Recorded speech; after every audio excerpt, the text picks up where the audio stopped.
Hey guys, Ashley here. This is my dog Pete. Say hello, Petey. So I wanted to do a video about the knee surgery that I went through a few weeks ago because there's not a lot of information. My dog's really wanting some attention from me. Not a lot of information out there about the procedure that I just went through. 5.5 weeks ago, I had a tibial tubercle osteotomy, a cartilage implant, which is also known as a MACI or MACI implant, and I had a cadaver tendon installed in my knee as well. So in this video, I'm going to show you some of the pictures from the surgery. I'm going to show you my x-rays, and I'll also give you a look at my beautiful incision, which is about, I don't know, I haven't measured it. It looks about 6 to 8 inches long. I probably think it's longer than it is. It looks about 8 inches to me. So when I was 11 years old, I had my first knee dislocation. My friends and I and my sister, we were in the backyard doing a dance routine of all things, and my knee blew out. And ever since that point, I started experiencing dislocations, and they became more and more frequent over time. And I remember one in particular, both of my knees dislocated at the same time, which was extremely painful.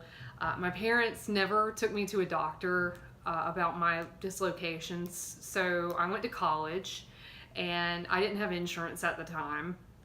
And the only option that I had was to go to the university clinic, and they couldn't really do anything for me other than give me a little bit of physical therapy.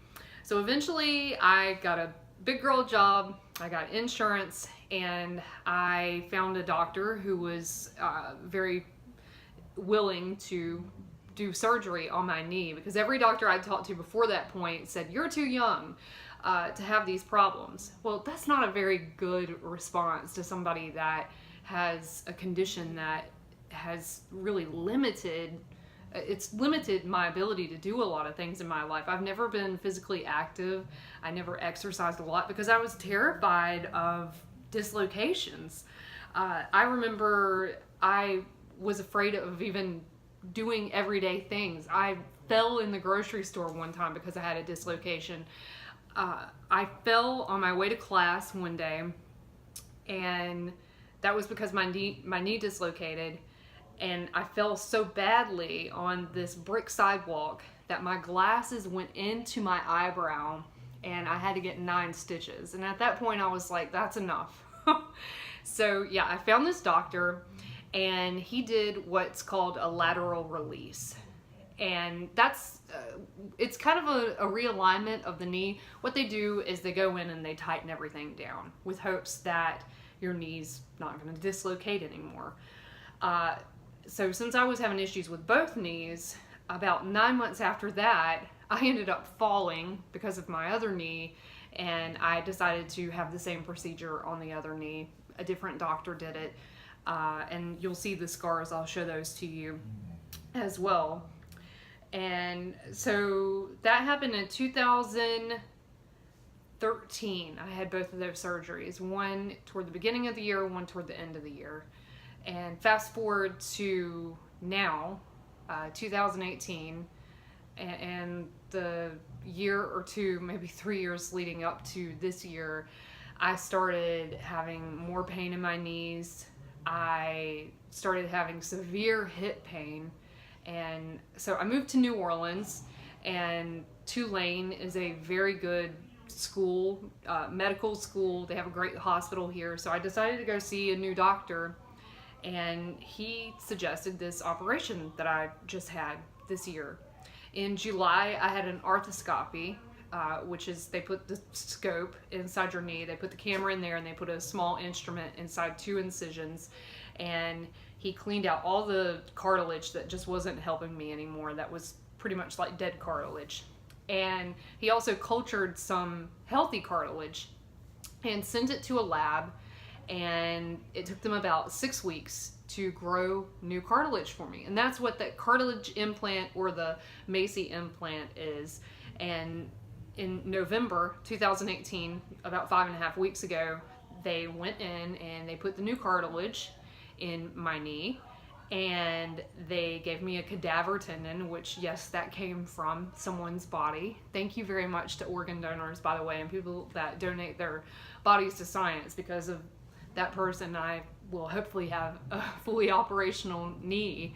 And I had a tibial tubercle osteotomy. And what that is the tendon that connects your knee to the bottom half of your leg, or the tibia. They cut off the front of my tibia and screwed it back in a different location to align my knee a little bit better.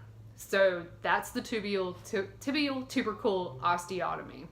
So what do you guys say? You want to see some gross stuff now? I'll show you some pictures from my surgery, and I'll show you my incision as well. And check this out. This is an immobilizer, which I am no stranger to. It's got dog hair all over it because my dog shed everywhere. This guy's not so bad, but my other one is. This is about how far I can bend with my leg in the immobilizer. Right now, without it, which I can take it off because I go to physical therapy about twice a week. I take it off and I can bend my leg to about 65 degrees. So 5.5 weeks out, that's where I'm at. I'm still on crutches. I spent the first 2 weeks in bed pretty much. Went back to work. I live a couple blocks from my job, thankfully. So I got my boyfriend to push me in a wheelchair. Thank you very much to my friend who let me borrow his wheelchair, Ty. And my boyfriend pushed me back and forth to work for about 3 weeks. And just in the past week and a half or so, I have been able to crutch my way to work, which is preferable because the wheelchair is extremely uncomfortable. The way that I have to sit in it with my leg immobilized. Because up until a week ago, that immobilizer, my leg was completely straight. I could not bend it at all. So imagine trying to sit in a wheelchair with a straight leg and not being able to bend it. This is about how far I can move my leg without any pain. So as you can see, this is my left leg, this is my right leg. So I need to get back to this. It's gonna take some time, probably 3 to 6 months before I am able to function normally. So let's show you these pics and the scars and my x-rays, and show you what happens with a tibial tubercle osteotomy and a MACI implant or a cartilage implant. Here's what was going on with my body, some of which I'm still dealing with. The maltracking, that's what leads to dislocations of the knee. My hips, the reason I was having pain specifically in the left hip was due to a labral tear. The idea is that by fixing my knees, my hips are going to be more aligned and feel a lot better. And as you can also see, anxiety and depression, which, yeah, everybody has issues, and I am no exception to that. And all of these physical problems lead to anxiety and depression. So yeah, I'm hoping that by fixing my body, we're gonna be feeling a lot better mentally as well. So here's a look at my arthroscopy from back in July, and I believe this is the ACL. But these other pictures, now that's healthy cartilage. This, you might not be able to see, but right here, there's a lesion. There's a lesion in my cartilage there, and there's a lesion in my cartilage here.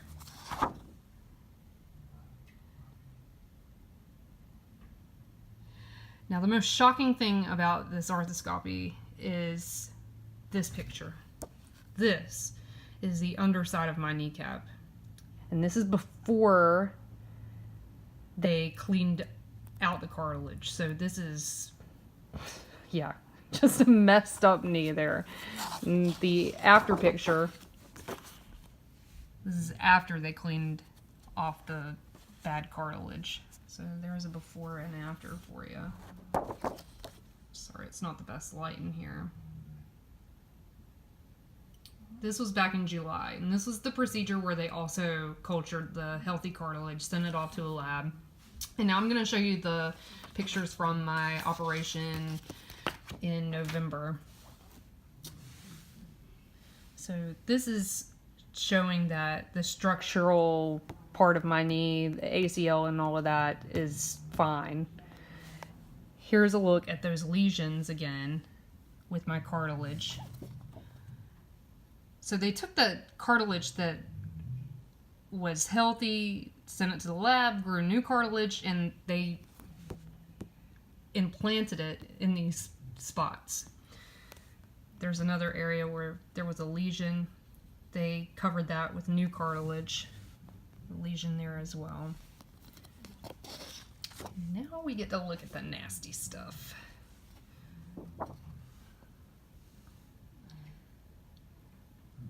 Yeah, you see those feathery looking areas?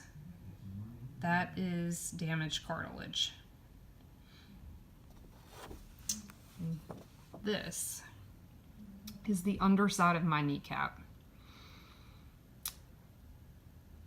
During the arthroscopy, Dr. Hurd took all that nasty cartilage off the underside of my kneecap, and that's what we're looking at right here. And this is the bone where my kneecap moves over it, and if you look right there, that cartilage was damaged, and he took it out as well. And there's a ruler to show you how much cartilage was missing from the underside of my kneecap. About 2.5 inches.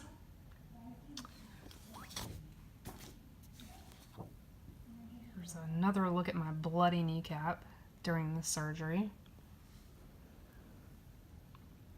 This may have been after he did the cartilage implant. Now, I have never had an arthroscopy on this knee. The first operation, they just filleted me open, and the doctor did his business. This surgery, the second surgery that was done in 2013, I did have, well, they went in with an arthroscope, and they tried to just do it that way, and there was too much damage, so they ended up cutting my knee open anyway. And that's the surgery, scar from the lateral release, arthroscopy scars, and then I have these 2 scars down here from the arthroscopy in July of this year. Actually, they used a scope in that incision in the surgery in November, but this baby here, whew, that's a woozy of a scar. A doozy of a scar. Yep, there you go. And they used 2 huge medical screws. I'm going to show you the x-rays from that in a moment, but I can feel a big screw under my skin right there. And there's a second one which I can't feel. And now you're seeing the long-awaited x-ray. The one on the left is from this week, 5 weeks out, and the one on the right is 1 week after my surgery. What the doctor did was he went in and he cut off the front of my tibia, and that is the section where the tendon from my knee is connected to the tibia. So they moved that section of bone to a place that made more sense for my alignment of my kneecap and screwed it back in. And on the x-ray on the left, you can see that the section between my bone and the sliver of bone that they cut off is darkening, which means that my bone is growing back in, and eventually there will be no dark spot between my tibia and the piece of bone that they cut off and realigned.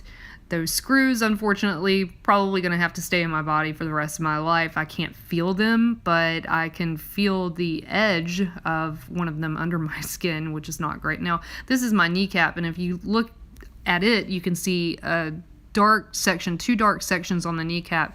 That they look like little strips. That is where they connected the cadaver tendon. Those are, I believe they're medical sutures of some sort that are holding the tendon onto my kneecap.